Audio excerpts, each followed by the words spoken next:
Hello, and welcome to the Path of Most Persistence.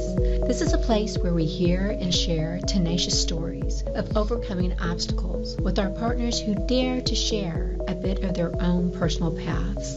Directly after graduating from Texas A&M University, Michael Smith spent a decade as a small business owner and a city council member in his hometown of Hutto, Texas. He is currently the Vice President of Development at Texas State Technical College, where he proudly served for over 10 years in various capacities.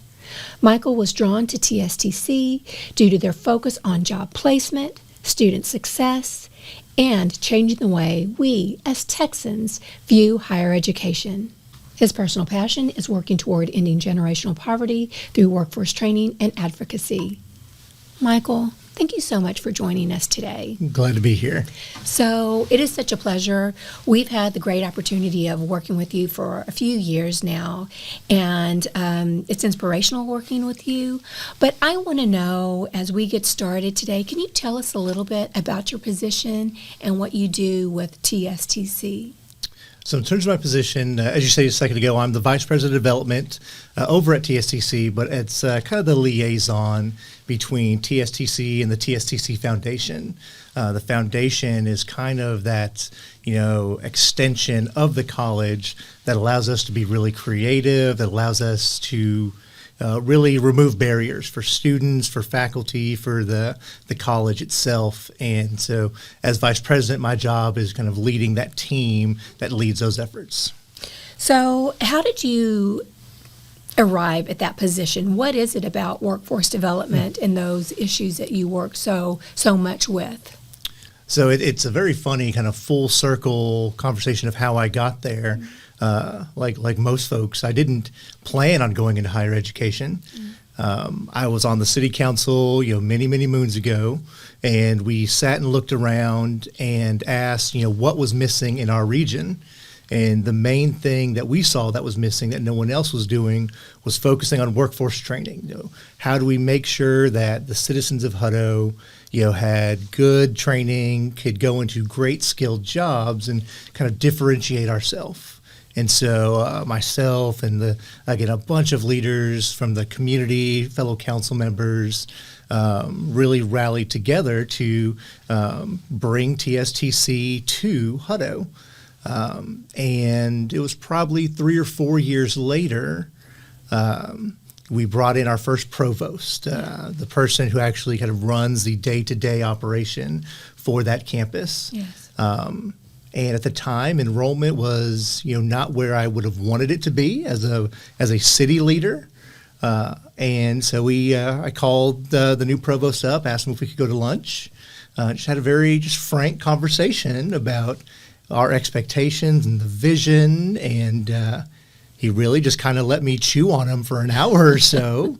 And ultimately, we became really good friends. Yes. And he reached out a few years later and said, Michael, I've heard your concerns. I want you to see what we're doing. Yes.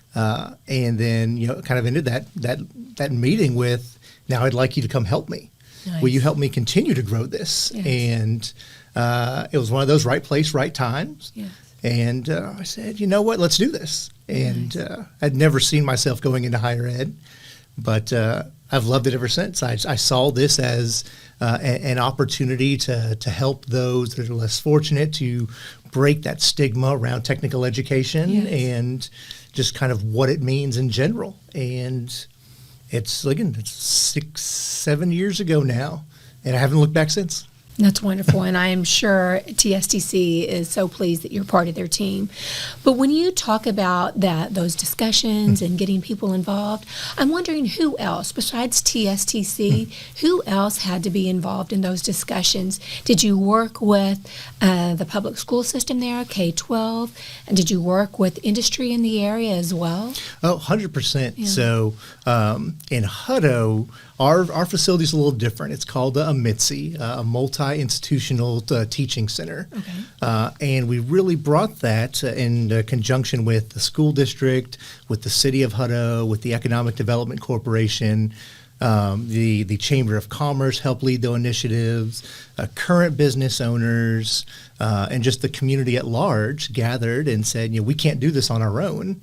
None of us have the resources to do this, so we have to do this together. Yes.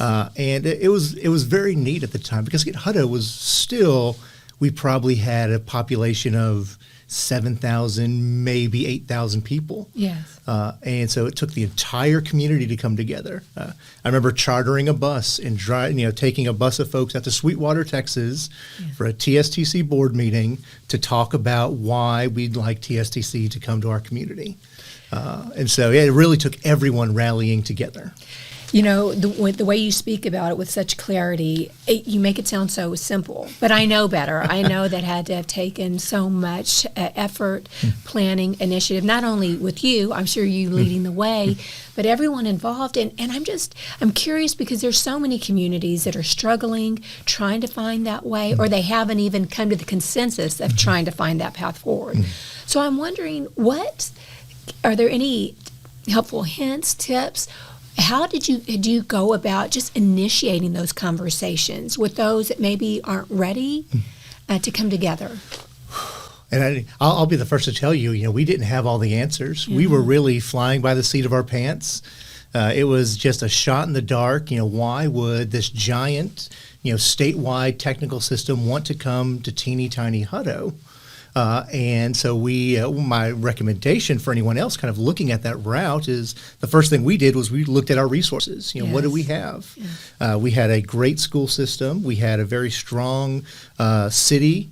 And we had a ton of growth potential. Being on the outskirts of Austin, we saw that there was phenomenal and tremendous growth coming down the pipeline. So you had to have that vision of 10, 20 years down the road.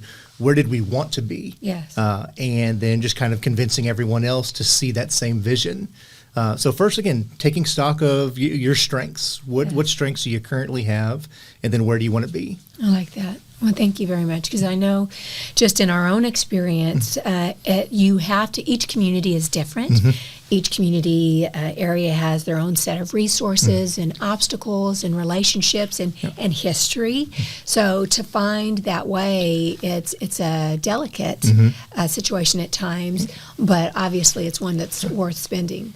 So I want to know, I've always been a longtime fan, I like to tell everyone, of TSTC, but I want to know, why is it so unique, and what is so special about TSTC? So I think what makes us, so special and unique is, as in our name, Texas State Technical College, we really don't view ourselves through the traditional lens of higher education. For us, the mission is very much about workforce development. It's about the Texas economy. It's about providing that workforce training. So we don't look at it through that traditional lens of higher education. When you look at most of our leadership and most of the folks, the true decision makers at the college, most of us did not come from traditional higher ed backgrounds. Yes. We come from industry. We come from economic development. We come from a wide variety of fields. And so I think that's what makes us a little different, is our willingness to look at education differently, and how can we take the paradigm that we're used to, but while filling the needs of industry. I think the thing that's really special is just our willingness to change, our willingness to adapt. We talk about that internally at the college. The only thing constant is change. Yes. We change our curriculum frequently based on the needs of industry. We change how we teach based on what is needed and what resources are available. So just the willingness to be innovative and to not be afraid to try new things, I think really is what sets us apart. I love that, and I couldn't agree more. I think for so many of our partners, that seems to be that secret sauce, so to speak, that it's being nimble, adaptable, willing to do things differently, and even if you have to pivot often, that's important. And I think, too, for so many of us, especially in our efforts in And what we try to do, our mission, is to help build the Texas workforce. That's ultimately what we have to think of. You know, it's not so much about the educational or training route, but it's ultimately getting students, future employees, gainfully employed and productive in their communities. And when you think about it in that way, you have to make those ties, right? You have 100%. to be more broad in your approach. Well, and I think, ours really goes back to, our funding. Yes. Being a state agency, we have, appropriated funding just like every other higher ed, but ours is, again, slightly different. The formula in which we're funded is based on job placement. Yes. And when your funding is purely determined on how many of your students are being placed and how well they're doing, it changes the lens through which the courses you teach, how you teach, how fast you teach. We have one motivation, and that's to train and place as many Texans as possible. That's the whole mission of TSTC, is placing more Texans in great paying jobs. And so we constantly say, how can we do that faster? Yes. How can we do that more efficiently? Yes. How can we, not sacrifice quality, but continue to increase that talent pipeline? That's beautiful, and it is. It's a powerful thing when you keep your mission in mind and what your purpose is, right? Because there's so many distractions of the things you can do, all those that might want to partner with you, maybe some of the current events that are going on in the world that sometimes can be distractions to what the main focus needs to be for the organization. Correct. So, before my wonderful time here with the Nuclear Power Institute, I was a high school principal and counselor. So that's when I really became very familiar with TSTC.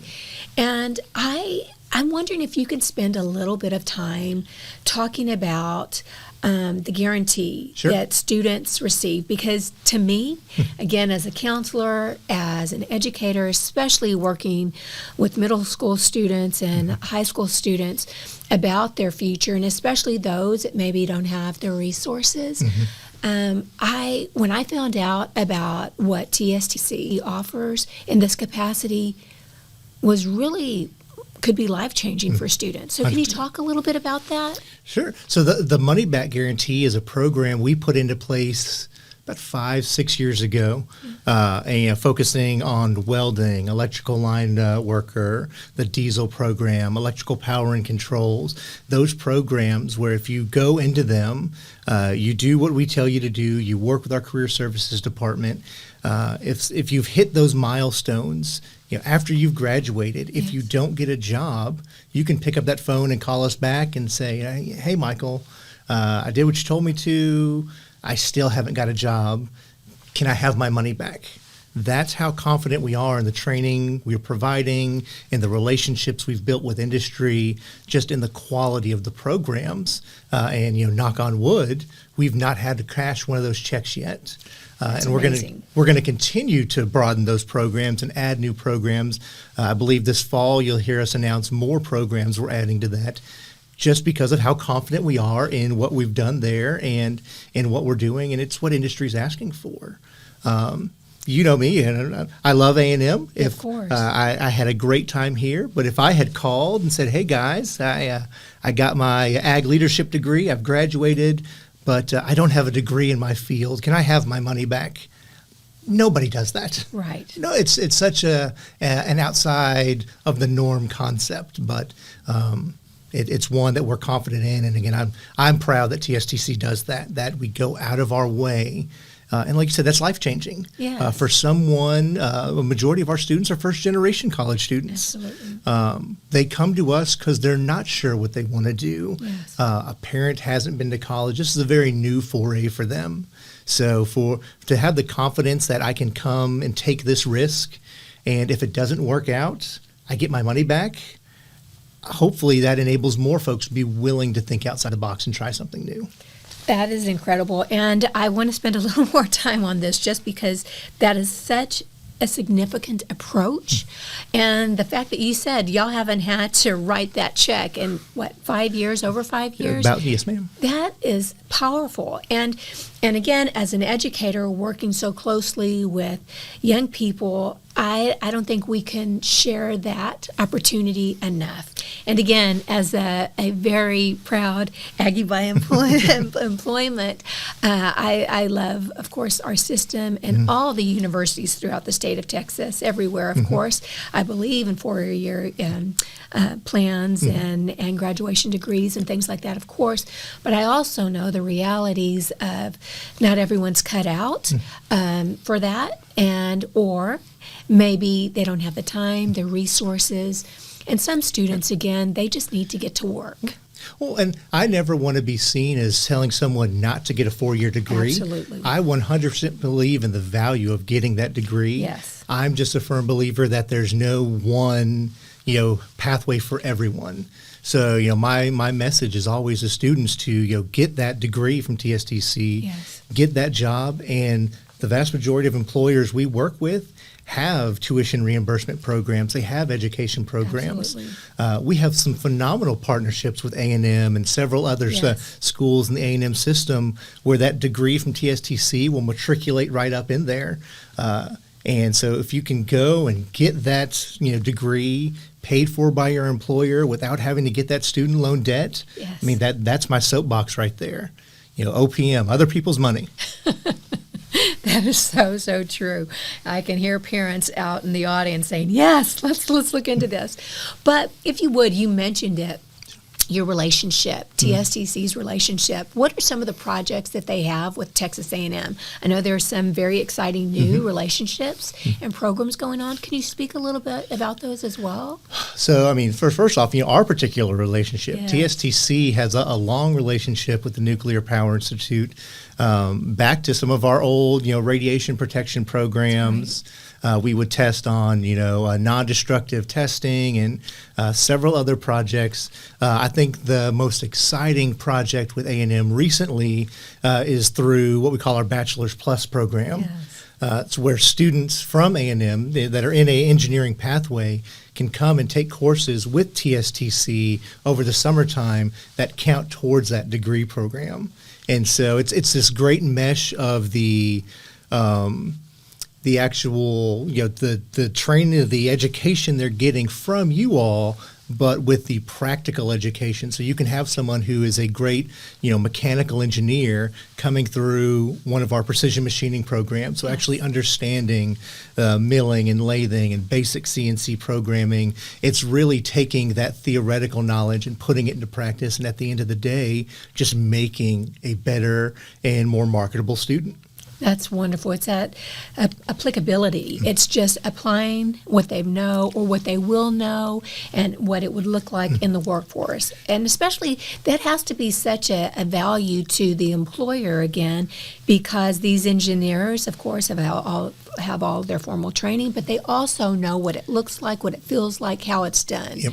I think that's hugely impactful. And I'm wondering, as you all were creating those programs, how much input, or not just this program perhaps, maybe many of your programs, how much coordination do you all spend regularly with workforce? I mean, I understand you do this depending on the trade, but with industry, who do you have regular meetings depending on the program? Is it something that is set, or is it just all dependent on what it is? So, workforce and industry are vital to what we do.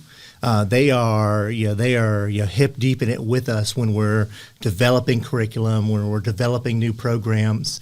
It's counterintuitive to our model to create a program that industry doesn't want. And so we make sure they're at the table every step of the way, whether it's an advisory board, whether it's a local council of advocates. We have those partners with us at every step. And I always tell my team when we're talking, we just don't want folks that are going to slap us on the back and telling us how great we're doing. Absolutely. I want that owner that's in the room going, hey, you guys are doing a really horrible job over here. Yes. Here's what you need to do better. Yes. We need to be open to hearing that, because we do some things really, really great, but if it's not what industry wants, we have to be receptive to hearing that feedback. And I love that about the way the system is set up.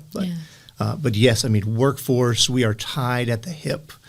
We have to have them together with us. And having those communications, those conversations often and regularly is so important because, again, things can change quickly in industry as well.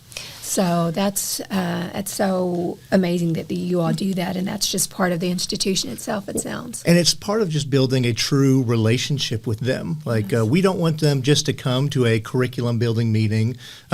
We're doing open houses across the state right now at every campus, and part of those is we have our industry partners participate. So you'll have a company that hires from the industrial systems program right there next to the lab.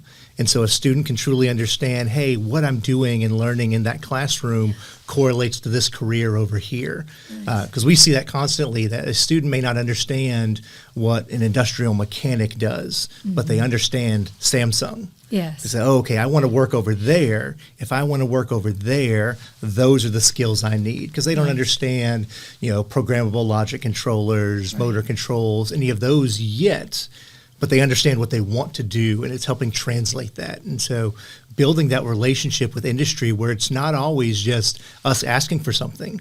We want them every step of the way with us. This conversation with students and with parents happens way earlier than junior or senior year of high school. It has to. It has to. It has to. And so, we're asking students to make decisions, in 8th grade at some points. Right. And so the earlier we get those industry partners helping make that connection, getting parents to change their perception. Yes. If I have a student that comes home and, he wants to go into that industrial systems program, he really liked it.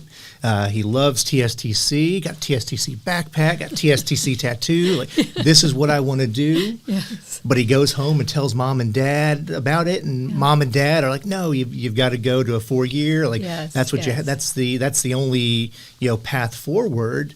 We've failed. Yes. And so educating, not just the students, but parents are a big piece. That is huge. That is huge. So before we begin to pivot, I want to know, we're currently working on a possible plan for the summer. Yes. Would you like to talk about that possible project? So that one's really exciting for us. Tentatively, we're calling this, Tech Trek.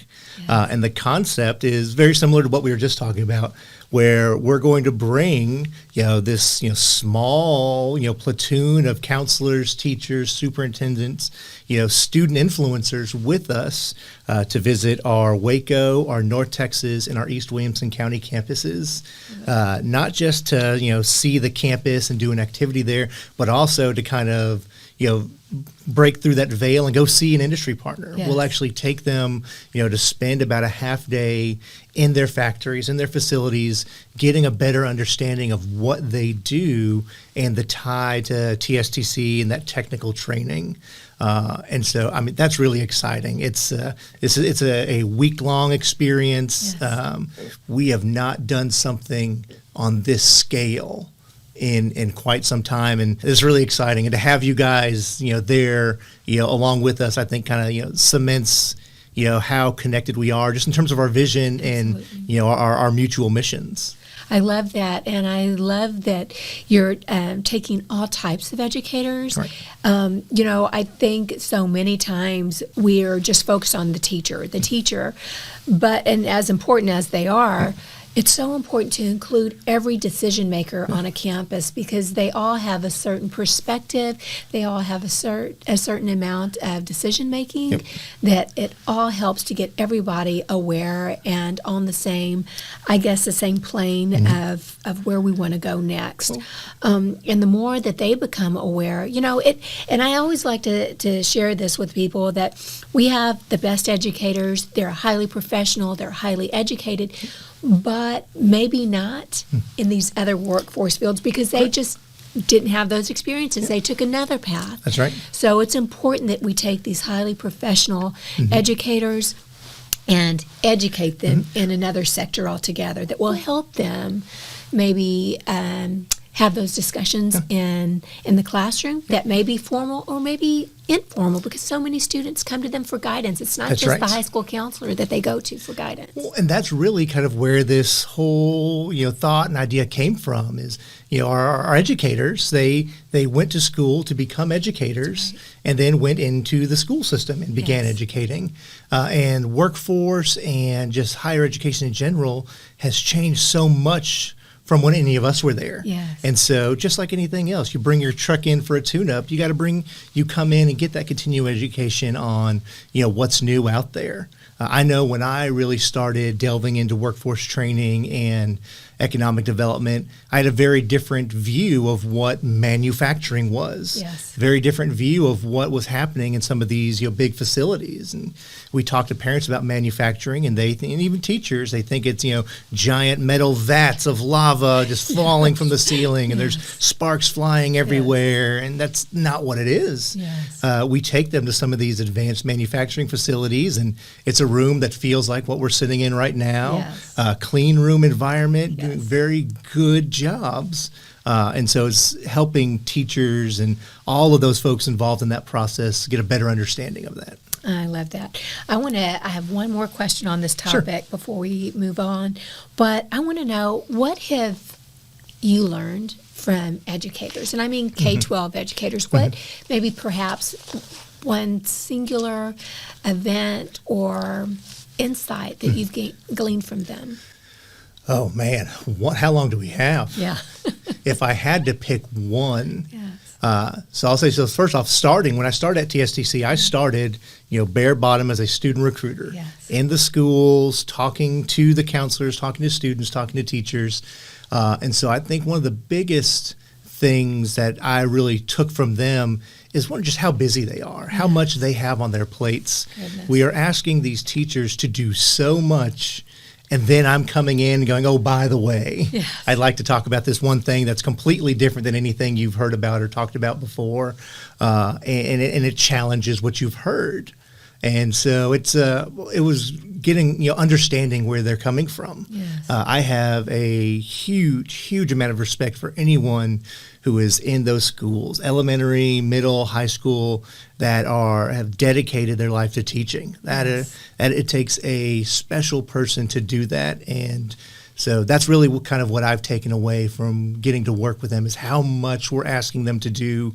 Now, again, just like education, the workforce has changed. Yes. What we're asking teachers to do now has changed so much than when any of us were in school. Absolutely. So true. And it just continues. 100%. And not even to mention the whole COVID situation and how they're dealing and having to just really fight their way through. Between COVID, between the rise of social media, none of that was around when we were in school. Goodness. And so teachers are having all these new things that, just like we're evolving and pivoting and changing, they're having to. Absolutely. No one taught a teacher in school how to deal with social media or how to prepare for COVID and virtual learning, but they've all handled it in stride and extremely just in awe of what our teachers have been able to do. Well, thank you. Thank you for going there with me.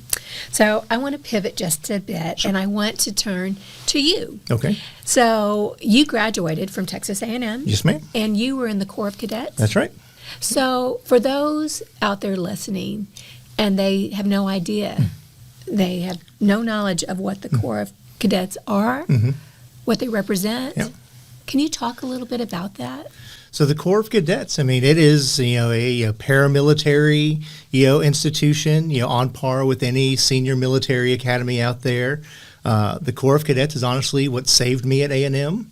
I came from a family that didn't have, my father was the first person to go through college, but did not really have a true understanding of the ins and outs of higher education. So I came to A&M really blind, not understanding, and the Corps is really what saved me and kind of shepherded me along. If I didn't have that structure, I don't know if I would have made it through. But the Corps, again, very military focused, is, between the ROTC component and just the daily structure. I'm not sure how else to really describe it. It's, we talk about that, from the outside looking in. Yes. It's hard to explain. And or understand, but from the inside looking out, it's hard to explain. I get it. But why was it that you went in? Your father was not in the court. No, my father was not. No. Okay. My father, retired from the Army, so he had that background. Okay. But I knew I wanted to come to A&M. Yes. But I was one of those students that I didn't really have a plan. I was just told that you got to go to college, to college. Yes. And I was like, oh, that's, my dad was in the Army. I like this A&M thing. They've got some Army components, so I'll go over there and do that. Yes. I really didn't have a plan. I just kind of knew what had been told to me, that you got to go to school, you got to go get a degree.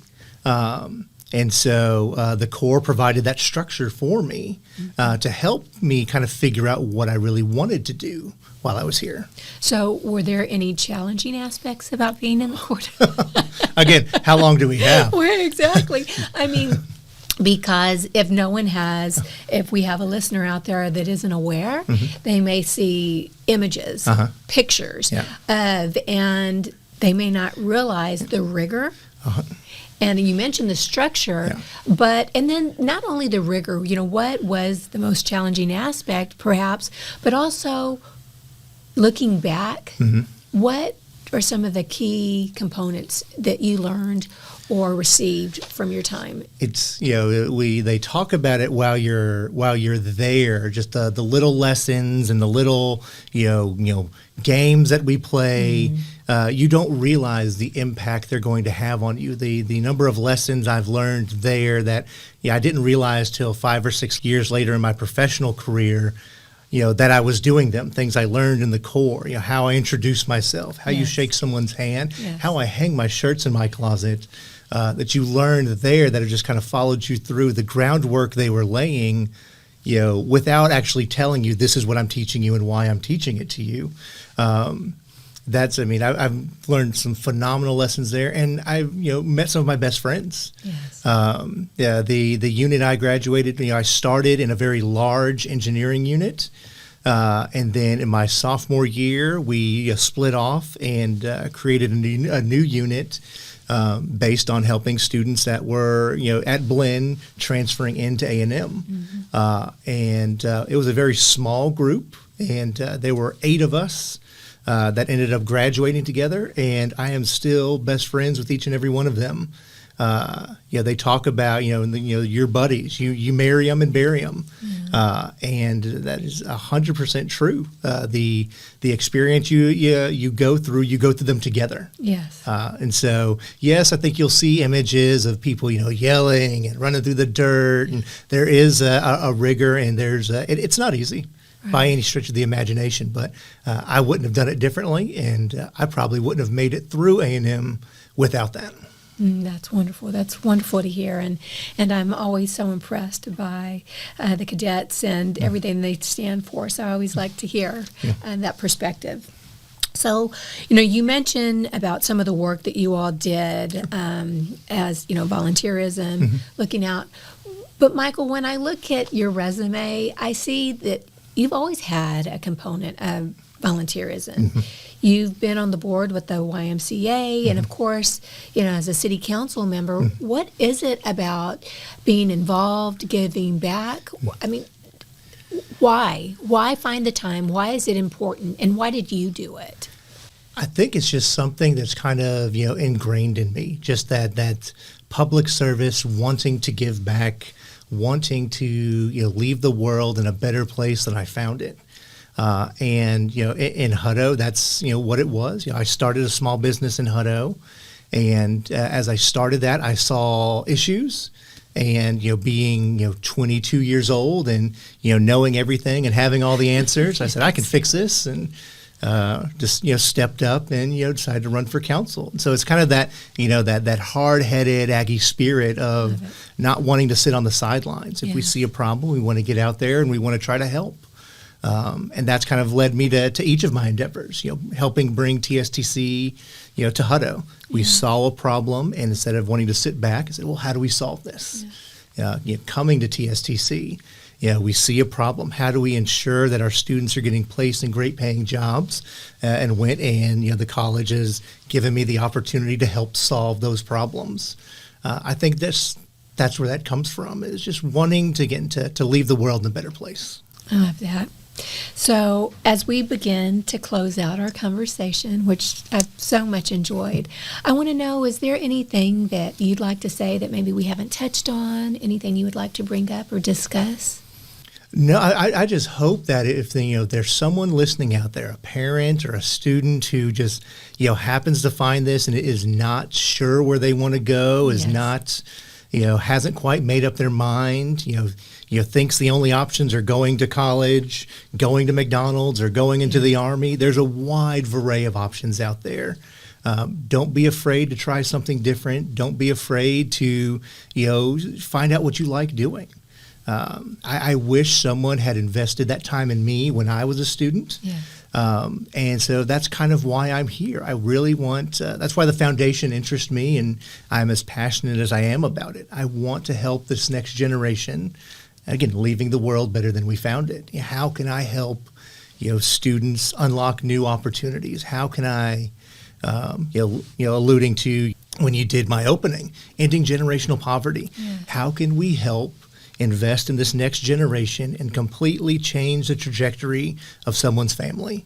That is, I think, the big why for me, when we have graduations at TSTC, yes. When I have a parent come up to me with tears in their eyes talking about, Michael, you guys gave my son a scholarship. You guys, gave him some, whatever it is, to help him graduate. And now he's in a job making more than I do. And you see them trying not to cry, but just the pride they have. That's why we do it right there. And I love the opportunity. I love the fact that we've gotten to find great folks like you all that share that same passion. And so, again, I hope that if someone hears that, this encourages them just to try that, reach out, and don't be afraid to explore something new. I love that. Thank you so much. And all the things that you said are just they're profound, and they're just beautiful, because when you do hear about life-changing events or situations or students, families taking a different path because of maybe a program that you've been associated with, is just so powerful. 100%. Michael, thank you so much for being with us. And I want to know, as a final question, so what's next for you, Michael?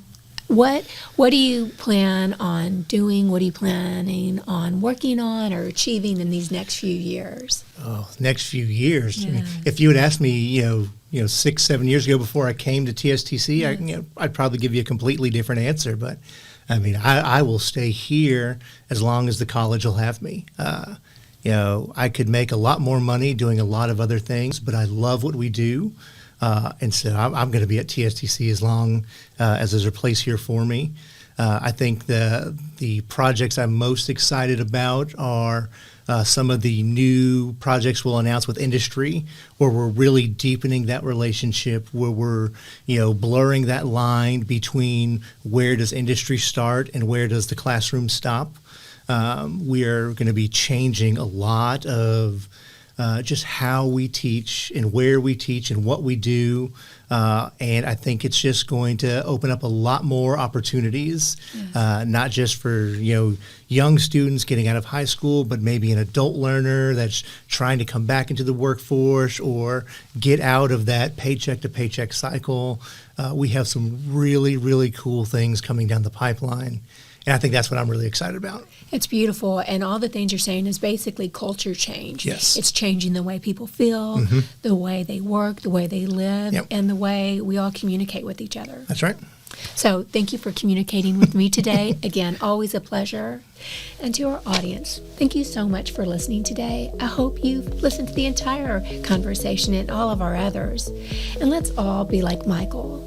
Let's all work to find partnerships, collaborations, and leave the world better than we found it. Thank you and have a great day.